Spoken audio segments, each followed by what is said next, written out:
Assalamualaikum warahmatullahi wabarakatuh. Kami mahasiswa dari Universitas Islam Riau, Fakultas Ilmu Sosial dan Ilmu Politik, Program Studi Administrasi Bisnis, kelompok 8 semester 5. Kami terdiri dari 3 orang anggota kelompok yang masing-masing bekerja sama dalam memenuhi tugas dengan judul Desain Organisasi Internasional. Setelah pembahasan pertama akan saya jelaskan, yaitu pengertian desain organisasi.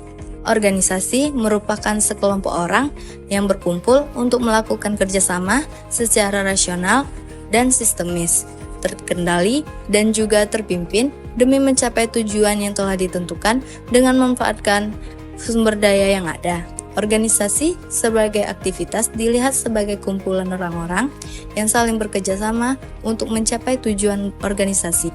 Sementara itu, desain organisasi adalah pola tentang hubungan antar berbagai kelompok dan bagian organisasi. Tidak dapat berfungsi dengan baik kecuali apabila berbagai komponen struktural dirancang dengan tepat.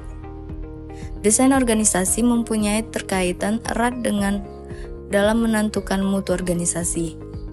Melalui desain organisasi, perusahaan melakukan 4 hal. Pertama, ia mengalokasikan sumber daya organisasi. Kedua, menetapkan tugas untuk karyawannya. Ketiga, memberitahu para karyawan tentang aturan dan prosedur yang berlaku di perusahaan dan harapan perusahaan terhadap kinerja karyawan. Keempat, pengumpulan dan pengiriman informasi yang diperlukan untuk memecahkan masalah, membuat keputusan, dan pengendalian organisasi yang efektif. Tugas akhir ini teramat penting bagi perusahaan multinasional besar yang harus mengelola sejumlah besar informasi antara kantor pusat perusahaan dan berbagai anak perusahaan dan staf yang menyebar di seluruh dunia. Desain global yang diadopsi oleh setiap perusahaan harus berurusan dengan kebutuhan untuk mengintegrasikan 3 jenis pengetahuan guna bersaing secara efektif dalam lingkungan bisnis internasional, yaitu yang pertama adalah area pengetahuan. Manajer harus memahami kondisi budaya, komersial, sosial, dan ekonomi negara tuan rumah pada setiap pasar di mana perusahaan melakukan bisnis. Yang kedua, pengetahuan produk. Manajer harus memahami faktor-faktor seperti tren teknologi, tuntutan kebutuhan pelanggan, dan persaingan yang mempengaruhi perusahaan dalam memproduksi dan menjual produknya. Yang ketiga, yaitu pengetahuan fungsional. Manajer harus memiliki akses ke rekan kerja dengan keahlian dalam fungsi dasar bisnis seperti produksi, pemasaran, keuangan, akuntansi, manajemen, sumber daya manusia, dan teknologi informasi. Pembahasan selanjutnya yaitu bentuk-bentuk desain organisasi global. Ada 5 bentuk yang paling umum dari desain organisasi global. Yang pertama, desain produk global. Desain produk global menyediakan beberapa potensi keuntungan kompetitif.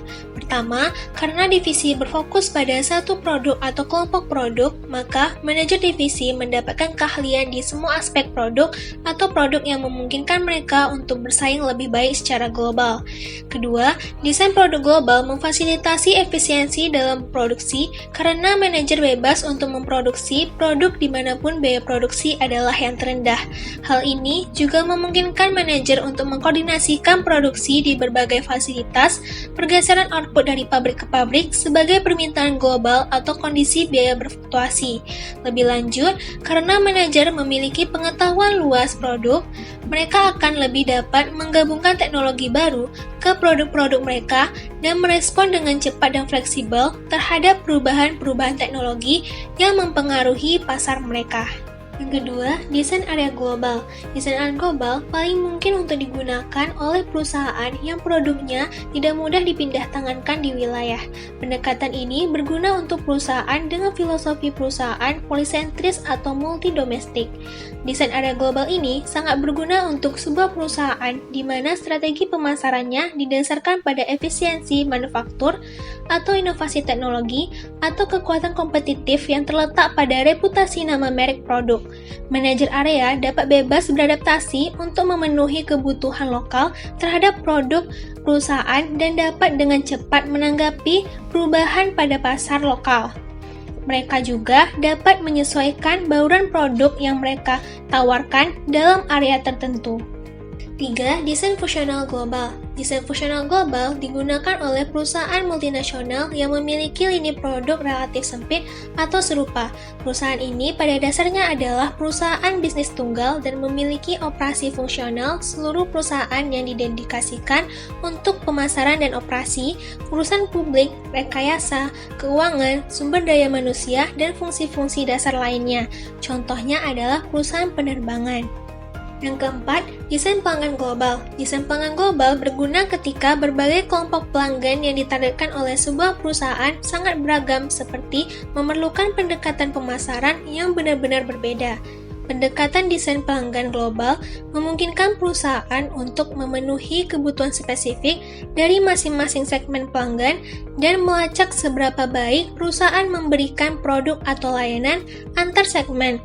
Di sisi lain, desain pelanggan global dapat menyebabkan duplikasi sumber daya yang signifikan jika setiap kelompok pelanggan memiliki kebutuhan dan fungsional spesialis sendiri. 5. Desain matriks global. Sebuah perusahaan dapat membentuk kelompok-kelompok produk tertentu yang terdiri dari anggota dari departemen fungsional yang sudah ada. Kelompok-kelompok produk ini dapat kemudian merencanakan, merancang, mengembangkan, memproduksi, dan memasarkan produk-produk baru sesuai dengan masukan dari area fungsionalnya masing-masing.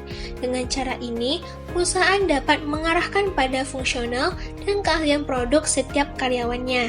Desain matriks global juga mendorong koordinasi dan komunikasi antara manajer dari divisi-divisi yang berbeda. Namun, desain matriks global memiliki keterbatasan, yaitu tidak cocok untuk sebuah perusahaan yang memiliki beberapa produk dan yang beroperasi di pasar yang relatif stabil, seringnya menempatkan karyawan dalam posisi yang bertanggung jawab untuk lebih dari satu manajer. Selanjutnya, fungsi pengendalian dalam bisnis internasional. Fungsi dalam pengendalian bisnis internasional merupakan proses pemantauan kinerja yang sedang berlangsung dan membuat perubahan yang diperlukan untuk mempertahankan organisasi bergerak menuju tujuan kinerja. Ada 3 tingkat dalam pengendalian bisnis internasional, yaitu yang pertama, pengendalian strategis ditujukan untuk memantau seberapa baik bisnis internasional merumuskan strategi maupun seberapa baik pelaksanaan strategi tersebut.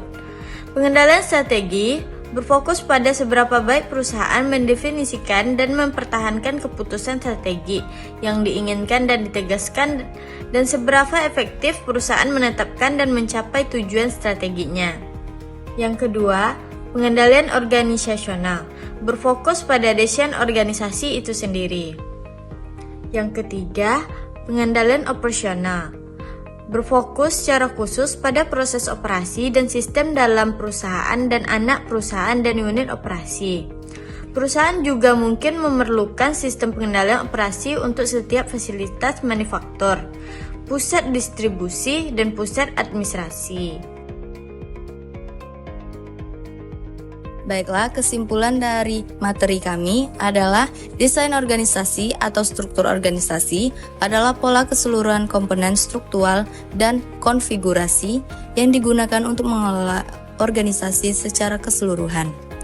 Desain yang tepat untuk setiap organisasi yang diberikan tergantung pada ukuran perusahaan, strategi, teknologi, dan lingkungan, serta budaya negara di mana perusahaan beroperasi. 5 bentuk yang paling umum dari desain organisasi global adalah produk, area, fungsional, pelanggan, dan matris. 3 pendekatan yang digunakan dalam desain organisasi internasional yaitu pendekatan etnosentris, pendekatan polisentris, dan pendekatan geosentris.